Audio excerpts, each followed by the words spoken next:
And we are back on The Chosen Life with your host, The Chosen Lawyer, and time for one of our favorite times of the month. Every month, sometimes twice a month, we get in one of our best co-hosts, one of our favorite people on the planet.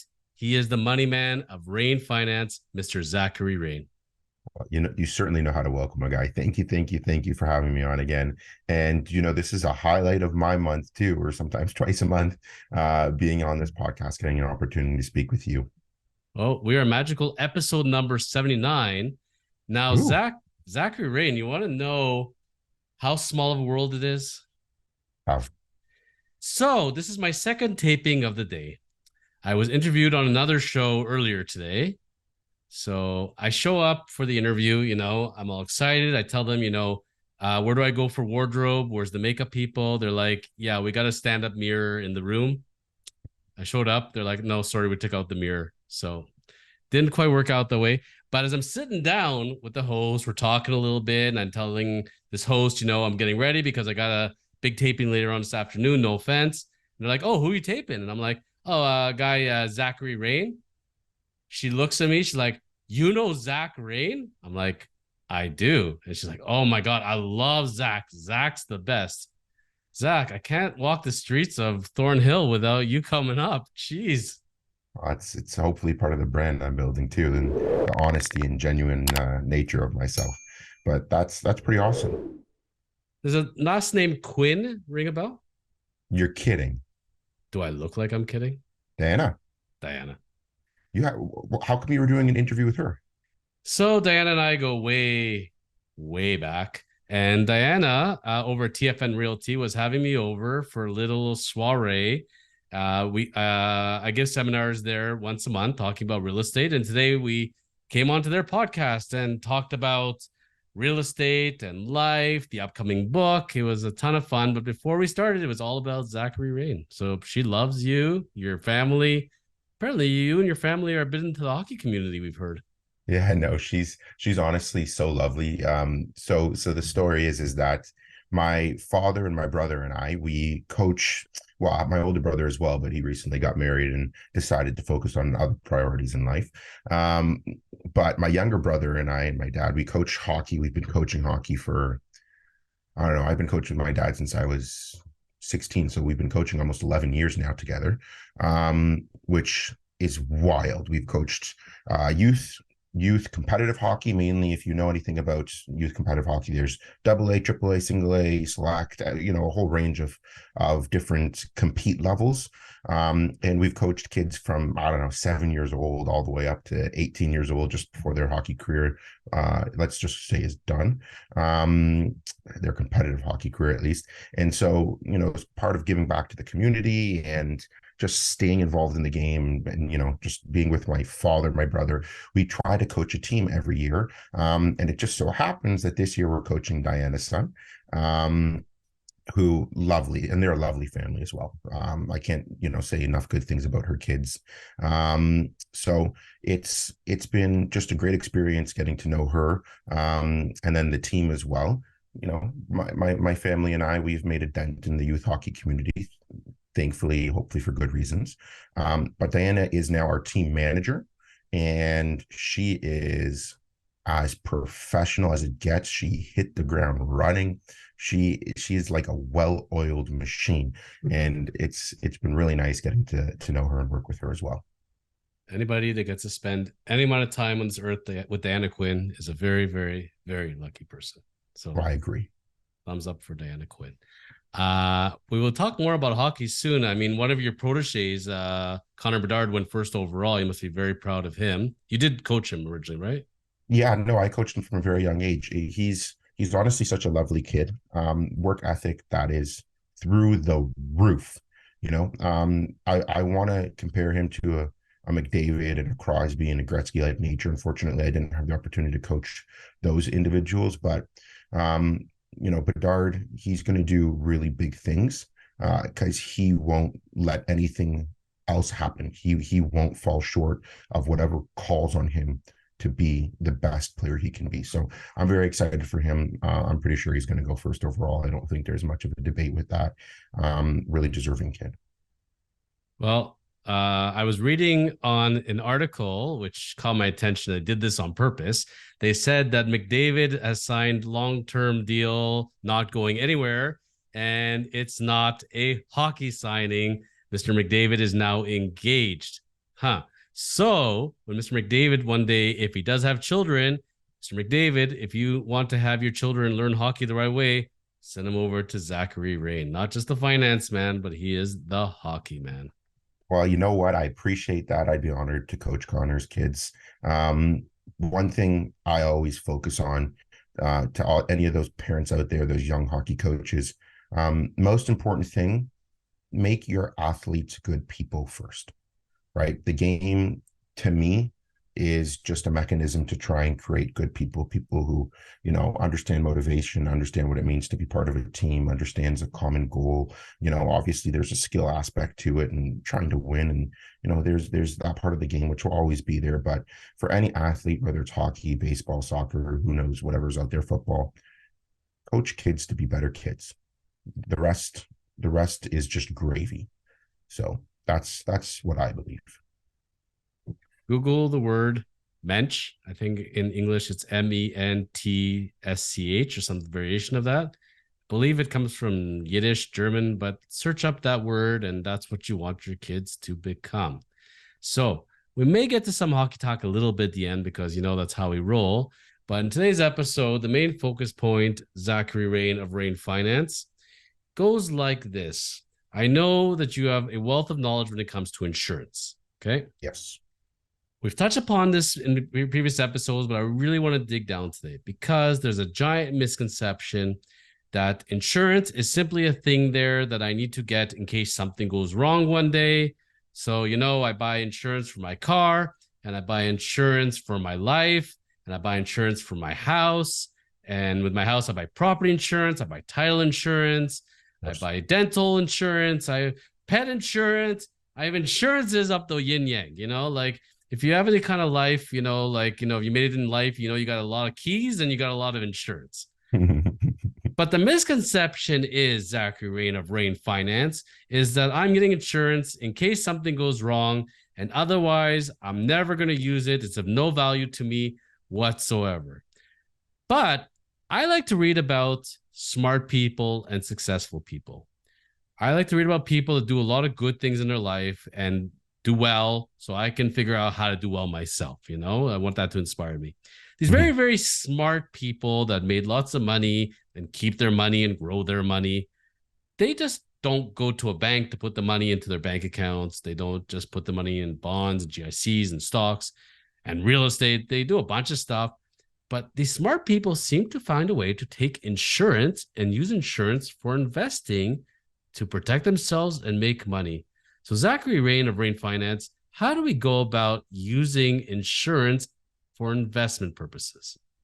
That is a great question. You're certainly right that there's a stigma there. And yes, everybody has a lot of different kinds of insurances. And the better you've done for yourself, the more insurance you have, just like keys, you said. But I guess for the general public, a lot of them don't know about the investment value, the growth value, the asset value of permanent life insurance. So, there's the generic term life insurance, which is what most people think of when they think of life insurance, which is, God forbid I passed away, I have this benefit that pays, for instance, for my mortgage to be paid off or for my kids to be able to go to school or for things like that. And that insurance is great. I'm a big believer in it. Anybody who has financial dependence should have it. But for the wealthier community, the community that has, been able to build assets, been able to build wealth, retained earnings, whatever you want to call it, investing in insurance is an absolutely amazing strategy. There are so many advantages, but if we look at the composition of permanent life insurance, then it's more easy to understand, especially when we compare it to assets that we know from our everyday use. So the best example that I like to give is a well-structured, permanent, and yes, structured, because life insurance, just like many different types of insurances, is built with many different facets. So I say well-structured. A well-structured life insurance policy is very similar to investing in, for instance, real estate. It's treated from a tax perspective in a more advantaged way. So a lot of people won't know unless you're an accountant, in which case you've seen this a lot. The Income Tax Act in Canada has its own section for life insurance because of how it's treated favorably. And what it says is that life insurance death benefits are paid out tax-free, which is an absolutely amazing benefit of life insurance. And that's just the first one. On top of that, we have permanent life insurance, which has similar qualities towards real estate in the sense that your, let's just say, annual payment behaves just like your mortgage payment. You have a portion that goes towards interests with real estate that you're never going to get back, right? That's the cost of playing with real estate, right? Let's just say that. And then there's another portion that goes towards your principal investment, which goes towards paying down your house. That's the equity that you retain in your home. With life insurance, your payment is exactly the same. You have a portion you're not going to get back. That's the cost of insurance. That's the actuarial side of things, which is, well, if this person dies at this age, what's the likelihood of that happening? What benefit are we paying out? Things like that. But the much larger portion, especially when you're younger, and when I say larger, I mean well-structured, we're talking 70, 80% plus of your contribution to life insurance goes specifically to equity, which let me pause you right there. I have a question for you. So just so we all conceptually visualize this, because we're going to dig really deep into this. Mm-hmm. So just so we put in kind of numbers so people understand, because the majority of us, Zach, are not going to be on this permanent insurance. Most people, if they have life insurance, generally are on this term insurance, right? Mm-hmm. So term insurance, let's say, most popular for people 50 years, 40 years, 30 years. What do you find generally is like a good number? I'm finding a lot of 30 years. 30? Yeah, it's the amount of time that it takes to raise kids, the amount of time it takes to pay off a mortgage, the amount of time it takes to build enough assets that in retirement your spouse is self-sustainable, things like that. So let's take you're the average person, you signed up, you get to, if you had to get you're probably getting a physical at this point, wherever you're at, you get approved, you got a 30-year term insurance, you're paying $500 a month, $200 a month, $1,000 a month, whatever it works out to. So if God forbid something happens to you in those 30 years, there's a scale of what is being paid out from the insurance company to your beneficiaries, and a discussion. Done. Mm-hmm. If somebody gets that 30-year term insurance, they're paying it every month, religiously. They got their rate locked in. They think they're amazing. They're good. They did it when they're 30. Now they're 60 years old. Mm-hmm. The term has come up. Now they come to their insurance broker and they're saying, okay, 30 years is up. I'd like some money, please. What happens there, Zach?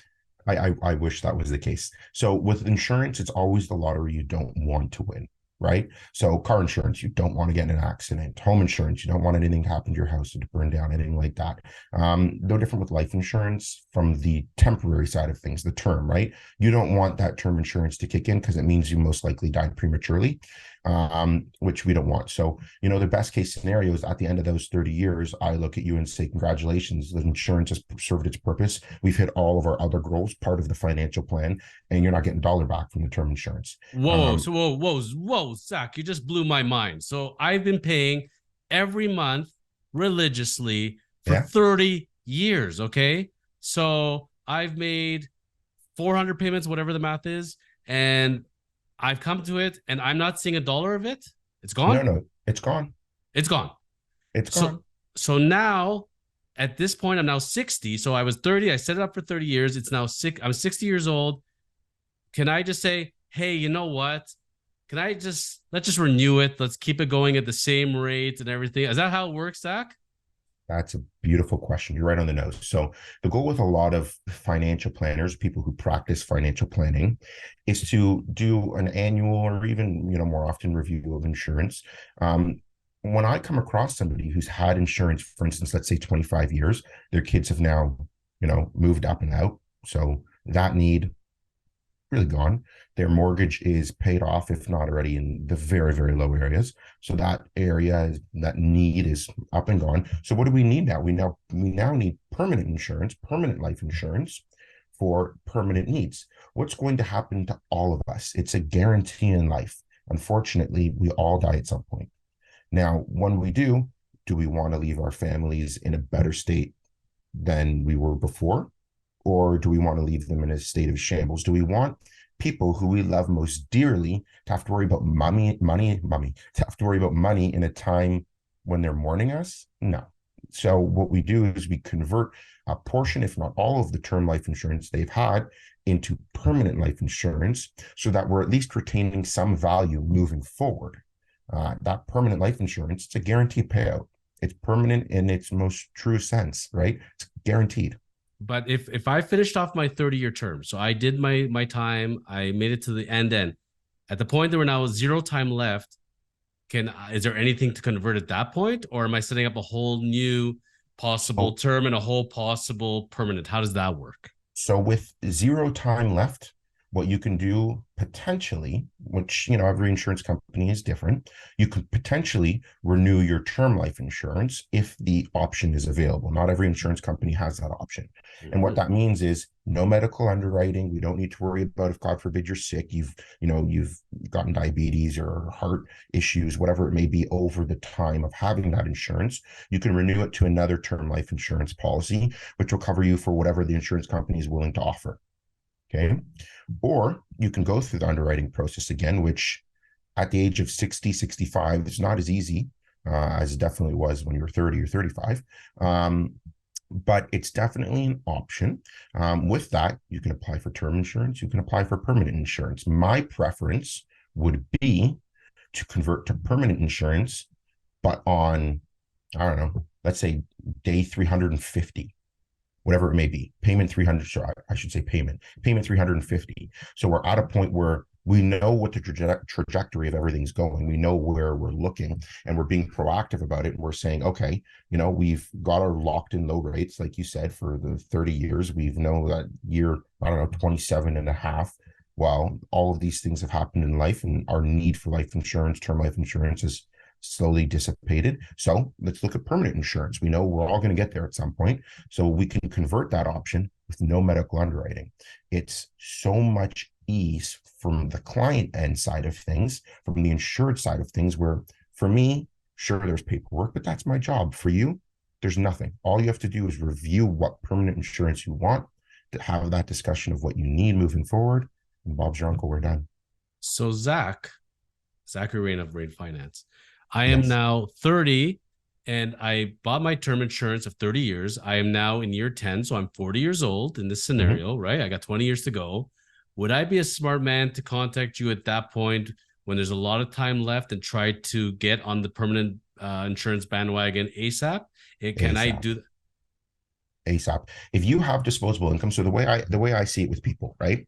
With any type of financial planning, there's certain things we want to hit first and foremost, right? So we want to make sure we're maximizing our retirement dollars. Now, to everybody, it's different, right? RRSPs, while they are mainstream for most people, they're becoming somewhat of an older thought for some people, right? We're looking at investing in retirement as retirement dollars. We have an asset that we can sell if need be in retirement. We have an asset that's cash flowing us in retirement based off of, rental payments and things like that. So hit your retirement dollars first, right? Then we're hitting those extra savings dollars so that we can afford to buy, a new car, go on vacation, renovations, that's whatever it may be, usually in the TFSA, right? So once we've hit the retirement dollars, the extra savings dollars, then we're looking to get creative with it, right? What are we going to do? Are we going to pay our mortgage down earlier? Well, we can, but if you're getting a good rate, no value there, right? Especially because mortgages more often than not tax-free dollars, right? So, definitely not something worth, overly considering there. Unless you're just risk averse, you want to pay it off, I can understand that. But for most people, the next step is, okay, are we investing in real estate as an investment? Do we want to become landlords, property managers, a more hands-on approach to our investment? Is there greater upside? More often than not. Is there much more work involved? Absolutely. Being a landlord, at some points, it's a full-time job. I've seen it. So after that, people more often than not look at permanent life insurance. Why? It grows tax-free. Yes, it grows. It is invested in a fund that produces a return, just like a mutual fund would, just like a GIC would, just like a stock investment would. It's very conservative. The returns aren't going to blow your return, your portfolio through the roof. We're looking at 6-7% a year for most insurance companies, but that's still 6 or 7%. that is very conservative. We're talking about investments that once they're actually in the policy, once that return has been earned, will never go down. It's a guarantee from these insurance companies. So it's 6% growing tax-free, which for the average wealthier individual is now looking at a 9% plus return in a very conservative investment. And the permanent insurance is filling a need. We're leaving a legacy on death. We're paying tax liabilities that we may have on death. We're looking at succession planning. We're looking at retaining money in an asset that's growing tax advantage. There's so many different reasons to look at permanent life insurance. But it's so tax advantaged and valuable. And the best part is it's just set it and forget it. It's passive. You don't even worry about it. So I'm trying to think of the metaphor of this, Zach, and this is what I'm picturing. For those young people out there when they bought their first home, and they set up their mortgage and they're speaking with their mortgage rep, they look at something called an amortization schedule. And what they're seeing is, okay, so I'm paying $2,000 a month on my mortgage. Mm-hmm.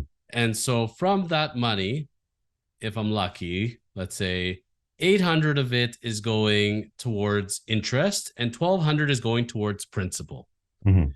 So I'm paying $2,000 a month, but my mortgage is going down by $1,200 a month every single month. So that's pretty interesting. This sounds to me not that far off, where I'm making my payment. You're saying that portion of it towards insurance, like the term insurance, that's going to disappear. But otherwise, this money, the principal of it is actually not paying down something. It's being put away into a fund, and that's money I get to keep. So it sounds like really what I'm doing here is I'm buying an investment and I'm buying insurance all in one. Yeah, it's a beautiful way of looking at things. So, and the value is with a mortgage, more often than not, it's like you said, the majority of it, especially for those first 10, 15 years, is going to be interest, right? The majority of it is going to be money that you're not really seeing for a long time, right? At any point. With life insurance, with permanent life insurance, the majority of it is actually what's going in to the cash value, into the investment portion of the asset. So, with much larger policies, people who can contribute in the hundreds of thousands, we're seeing people put 86%, 87% of the money that they're investing in life insurance directly into the fund, which with much more smaller investments, not the everyday person can put 300 grand a year into a policy. So let's say you're putting, for instance, $1,000 a month into a policy. Well, we could probably put somewhere, depending on age, of course, and health status, but we could put 60, 70% towards the investment. So the majority of it's going towards the investment. And then once it's in there, you get that beautiful compound effect. It grows every year, super conservative. Their majority of the insurance companies have been paying these returns annually for over 100 years. But Zach, if I put $10,000 in a year and I make interest, and then with the interest, I'm at, let's say $11,000. I'm at $11,000 now. Then we're going to collect interest the next year on the $11,000, get it up to 12 or 13,000. And that's how we keep building it, right? And you just keeps growing. So now, couple more questions, again, for somebody who's never seen this before, this is the layman's terms. We've never, we're blowing our minds now because we've never heard of this kind of insurance, right? Mm-hmm. So in the term insurance, I know my set amount, I'm paying it every month for 30 years and then it's done. In this case, let's say I'm that 30-year-old and I'm like, whoa, I'm going to be ahead of the game now. I'm going to go to term. I'm just going to go straight to permanent and make myself a big nest egg at the end, help my estate, blah, blah, blah.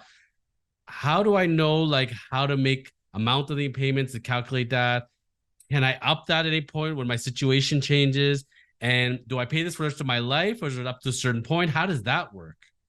So there's many different ways that we can approach the situation. So for instance, I have one client who's 25, making really great income in construction sales, needed term insurance because he bought investment properties. So we set him up with a substantial amount of term insurance, a couple $1 million, at least substantial for a 25-year-old. And as we've been going over the last couple of years, as we've been working, he's been converting small amounts as more disposable income comes available. That is, again, after his retirement dollars, after his extra savings dollars. Then we're looking at what he has left available, and we're putting it in permanent life insurance. He's a big fan of it because permanent life insurance is highly leverageable. What that means is that, the average bank or the actual company that you have the insurance with will give you a loan against the value of your cash in your policy. Wait, I So can if you use it as collateral, like Oh, real estate? absolutely. So collaterals, using as collateral is the majority of my business, right? So more often than not, I'm working with real estate investors who have built sizable portfolios, and that's where the next example comes from on a much more different scale than that younger individual. I have a 41-year-old client. I think he's 41, and what he's done is amazing. He's built a $40 million real estate empire at the age of 41. Now, the caveat with him, because of the interest rate environment we're in, his cash on cash dollars, what he's cash flowing and earning as income, isn't what you would expect with somebody who's got $40 million of real estate, because the majority of his income goes towards paying down the mortgage payments, right? Now, is he still earning a great income? Yes, but he's not earning an income to the point where he can put $300,000-$400,000 a year into this policy.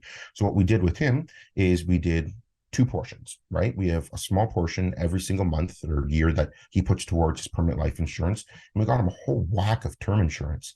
And the reason is because of that conversion feature, right? No matter how his health goes in the future, he could be perfectly healthy in 10 years. He could, have, God forbid, a heart attack in between, become diabetic, all of these things that would normally prevent you from getting insurance. And he can convert it to more permanent insurance, no medical underwriting, whatever he wants and is able to. So it's an asset. Like you're literally buying yourself an asset.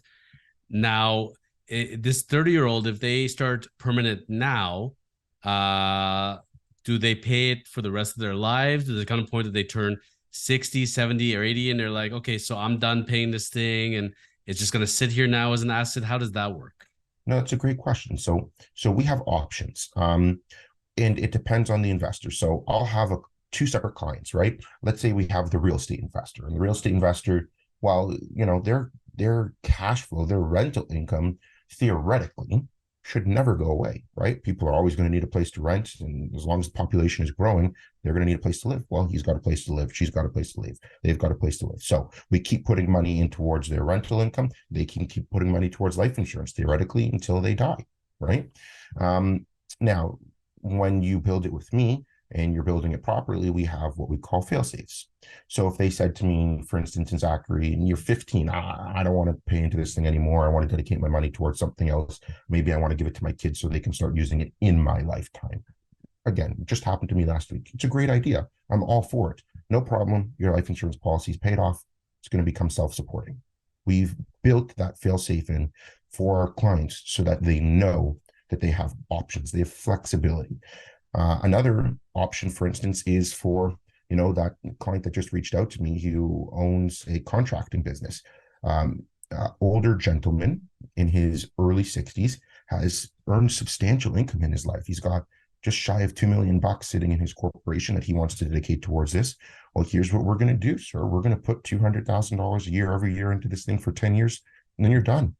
Policy will become self-supporting after that too, and you don't need to worry about another dollar. It'll just grow and grow and grow and compound, for, God willing, your long life. So there's many different ways that we can build these things with so much flexibility. That's the value in working with somebody who's well trained on these things, well experienced on these things. Someone I know, I hate to toot my own horn, but it's what I do. So it's it's value in working with someone like me.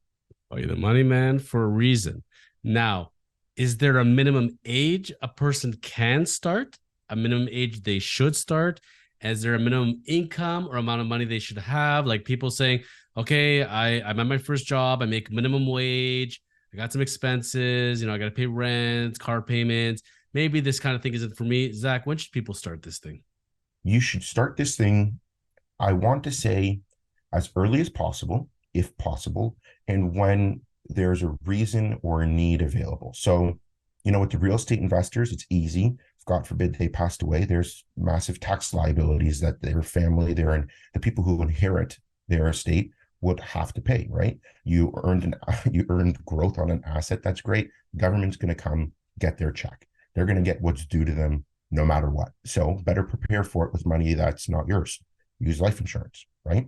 Um, and then you can start for children. I have clients who started putting money into life insurance policies for their kids when they were very young. Again, not you're not risky investors per se, so they like the high return rate for low investment risk that life insurance provides. They were putting in $100 a month every month for their first 18, 20 years of their kids' lives. And next thing you know, it's something I just worked on last month. The kid has a down payment for our home, and that's amazing to me.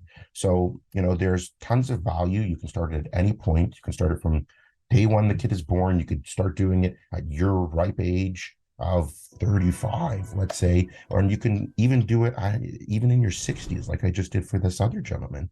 So the sooner the better, because the younger you are, the less your insurance is going to cost. But start whenever it's available and whenever you need it.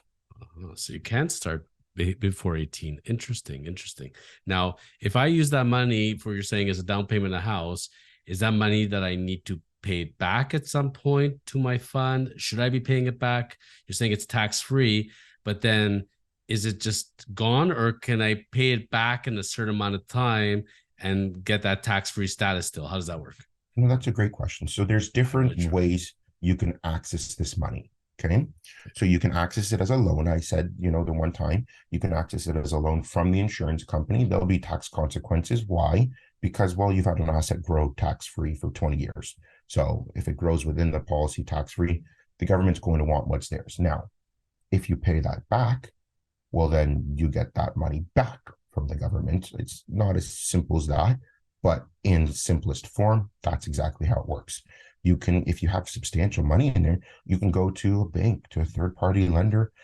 There are banks like Equitable Bank, Manulife, Duca that specialize in this. And you say, hey, I put this amount of money in my kid's life insurance policy. Give me a line of credit against the value of it.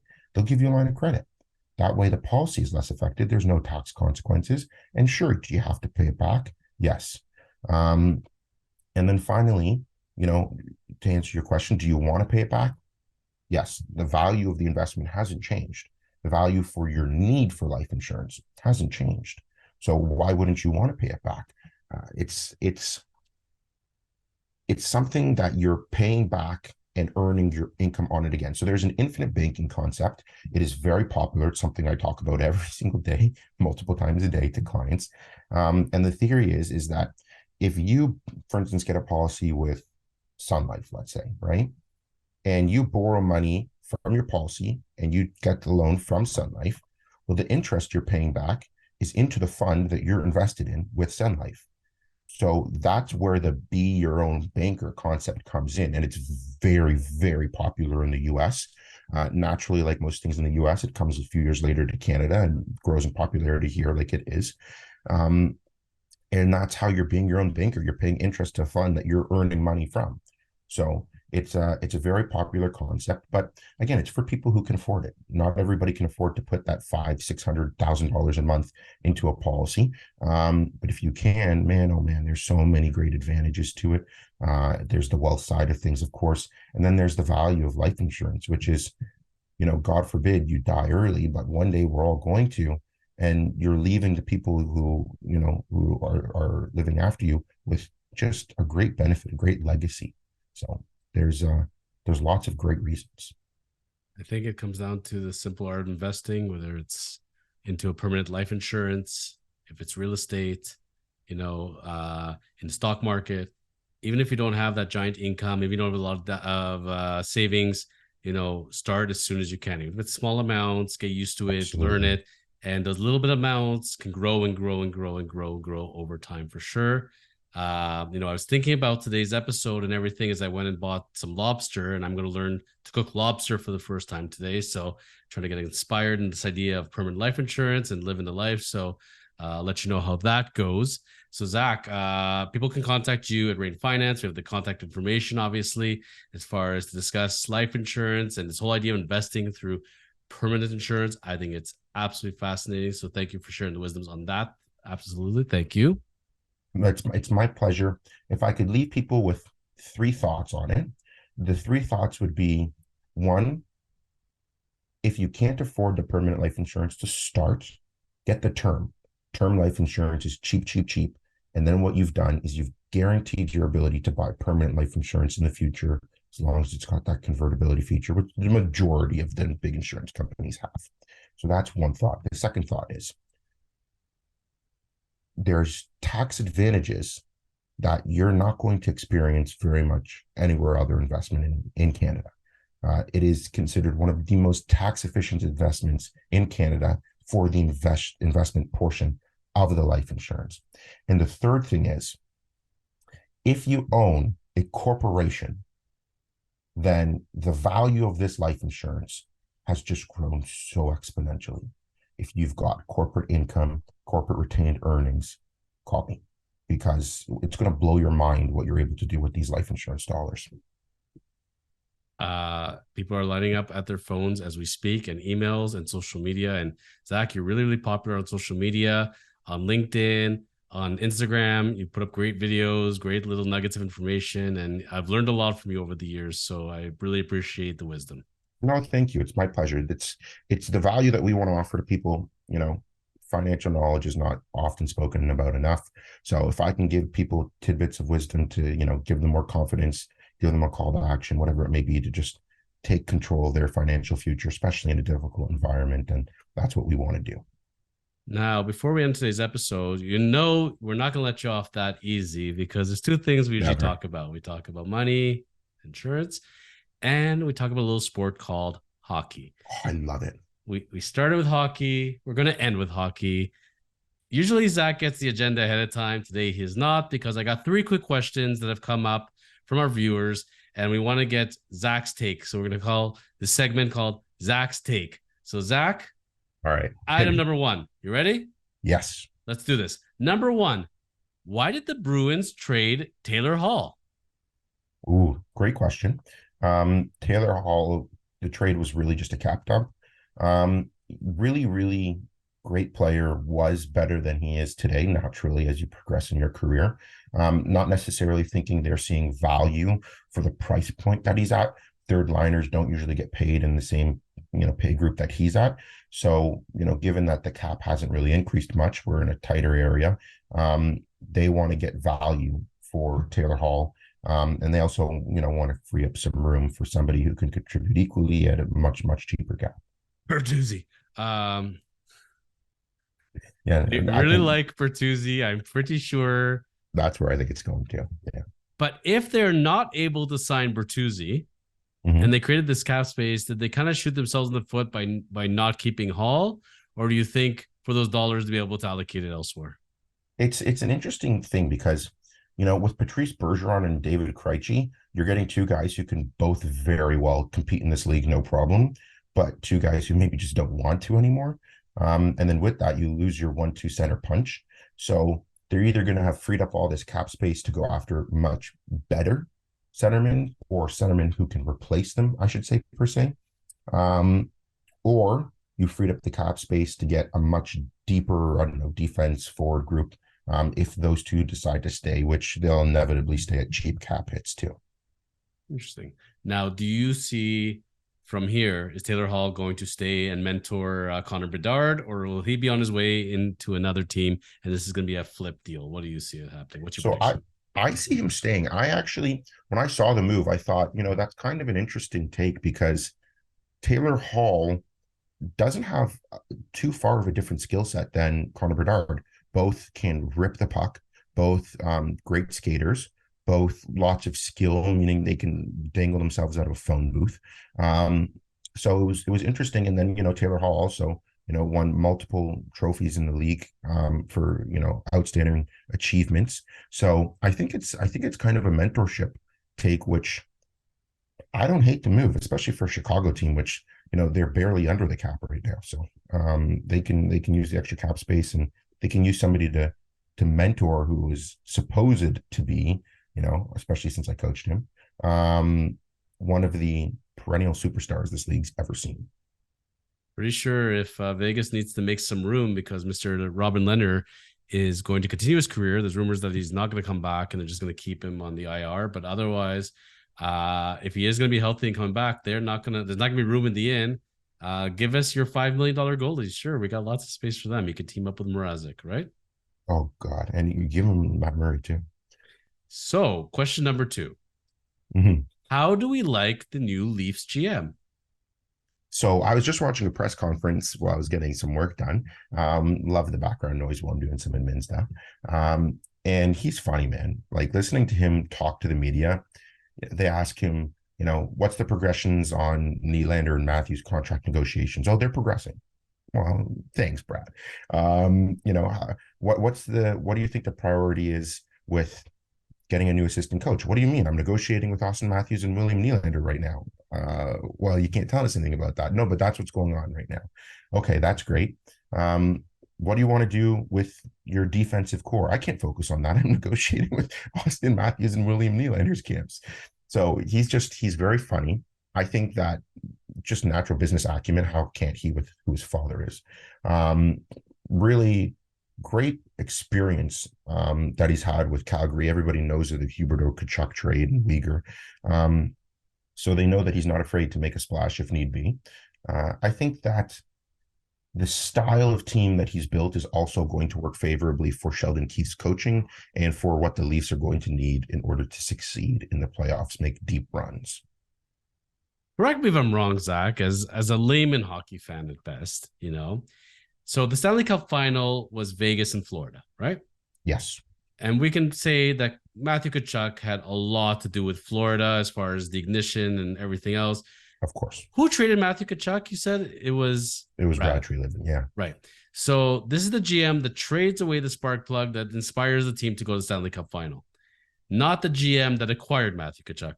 So the Leafs watch this and watch the turmoil that happened in Calgary, because I understand that there's a little bit of falling out with the coach and a bunch of stuff going on there. And they're like, man, so they kind of didn't do so well. Things didn't go so well with the coach.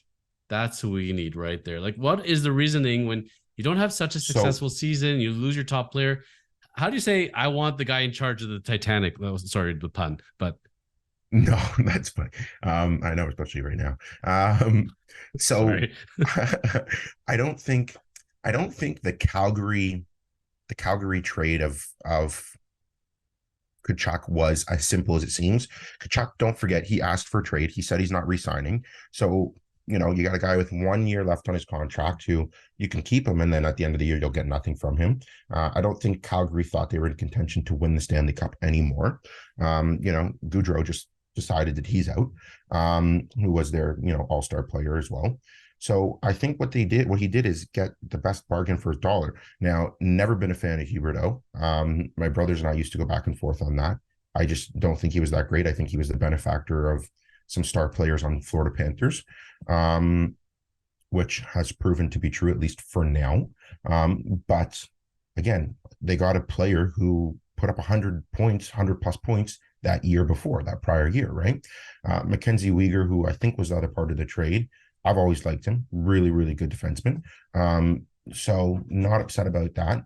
And I think they got a good return for a guy who everybody knew wanted out. So yeah, at the time, to be honest, I didn't hate the move. I thought, they're getting a forward that stats wise isn't that different. Tkachuk, they got a solid D guy. It looked okay on the surface of it. I don't think that they got shellacked. It's just Tkachuk got very inspired, and Bobrovsky got inspired for a couple minutes, and then he turned into a pumpkin when the clock struck midnight. That's I know. I wish the Leafs would have seen that Bobrovsky. No, listen. There's an expression that we use now in coaching. I don't know if it's a hockey term or just in all sports.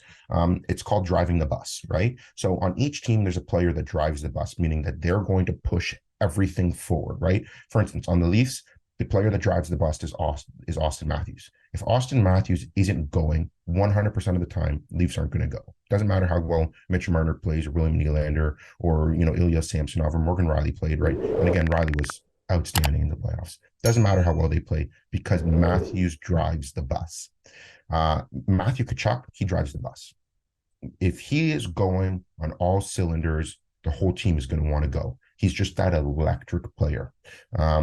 Huberdeau doesn't drive the bus. When Huberdeau was in Florida, Barkov drove the bus.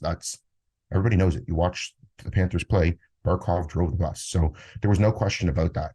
And that's why I don't think Huberdeau was, all that great to begin with. But again, they got a player who scored 100 and whatever, 111, 120 points he had. So you can't be mad at it. And the way that it turned out is the way that it turned out. But it's like, John, the lessons that we win, we learn from. The lessons that we lose, we learn from. Either way, as long as we're learning, we're moving forward. You want a good Morgan Riley story? Sure. So a buddy of mine's in an elevator the other day, right? And who comes into the elevator but Morgan Riley, right? Right. And my buddy knows who he is right away. And he's like, hello. And the guy goes, hello. Nice to meet you. I'm Morgan. And he goes, I'm so-and-so. And they start chatting it up in the elevator. And my friend's holding back because he wants to say, so just to let you know, we're now new best friends. We should get together, maybe work out, something. Let's exchange numbers. But didn't do that. Didn't take a picture with him. But apparently, nicest guy, real chill dude. Morgan Riley's awesome. He's feeling really good these days. So, and apparently he's huge. Like, you see it on TV is one thing, but apparently he's like 6'3". And Morgan Riley's a big boy, but apparently very, very personable. So thumbs up for Morgan Riley. He actually knows, and he says, hello, my name is Morgan. Yeah, I know, as if we don't know who he is. Exactly. Yeah. So yeah, we're Toronto. We have no clue, buddy. Yeah. I actually lived in the building one time with Pat Quinn. Really? Yes. Well, that's wild. I had no idea, and we bumped into each other in the elevator. It was like 7:30 in the morning. I didn't know he lived in the building. He lived in the top penthouse area, right? So he comes in there. It's like 7 in the morning, and I'm like, Pat, how you doing? He goes, good. Ugh.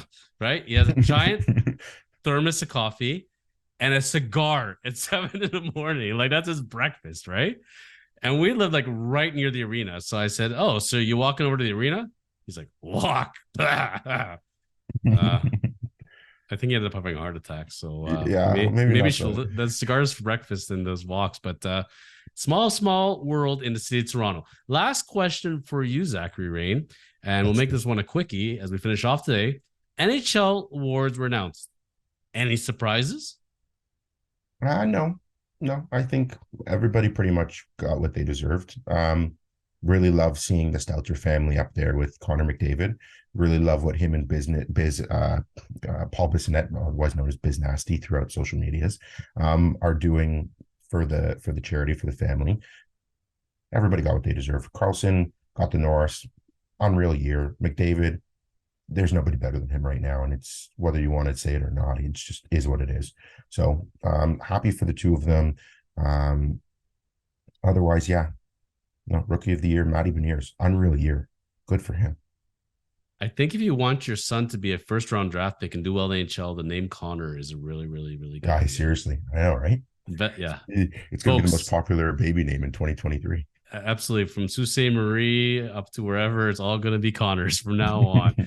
Linus Ullmark, does he say to himself, I wish we could take Bobrovsky's playoff run with my regular season run and we could be a superhuman goalie. That Vezina has got to feel a little empty right now, just a tad, right? It's got to be. You know what? It should have gone to Sorokin. That guy. Really? Yes. He drove the bus. John, that team's horrible, and he drove the bus. I have to eat my words from a podcast that I did with you. I don't know, maybe 6-7 podcasts ago, where I said that he wasn't so special. But the way he finished that year off, it's got to go to him. Hellebuck is always up there, just never there. Does not go to Ullmark just because they had 152,000 wins. That team is fantastic, and I don't think that he was the one who carried the team. Zach Rain, if you had to build your team right now, you have an expansion team, and you could take any NHL goalie to build a team around, who would you take? Great question. Who would I take? Jake Ottinger. So not Ullmark and not Sorokin. No, I wouldn't take Sorokin. He's a little older for me, but still a great goalie. And I like Ottinger because of his size and his flexibility. I would tell you the lineup for the suitors for Hellebuck is long through the streets of Winnipeg. And that team is going to be gutted yet again. It's such a shame, But you know what? If things don't work out, maybe they'll move the team to Arizona. Oh, oops. Never mind. Sorry. That gives us another episode of The Chosen Life. Zachary Rain, people can reach you at Rain Finance. We have your contact information. Thank you again for sharing your world of wisdom of finance investments, insurance. You are a gift to the planet. And we're looking forward to having you back again real soon. You know what, everybody, you got to reach out to Jonathan Hacohen at Cormans Law. Best in class, really just not forget about the fact that he's an outstanding dude, great to talk to. The team at Cormans does really, really amazing work. They've taken care of so many of my clients, and I just couldn't be happier. So make sure that you're reaching. Yeah, see, there you go, right? Gentle plug. Make sure you're reaching out to them too, because they do fantastic work. And thank you for having me on again to The Chosen Life. I look forward to these so much. As people are running to their paper bags and trying to hold it in, we're going to sign off. Episode 79 is in the books. We'll see you real back soon, Zachary. And as we sign off, let's pull it out OG style and bring out the guns and say, yes, sir. Keep on living the chosen life.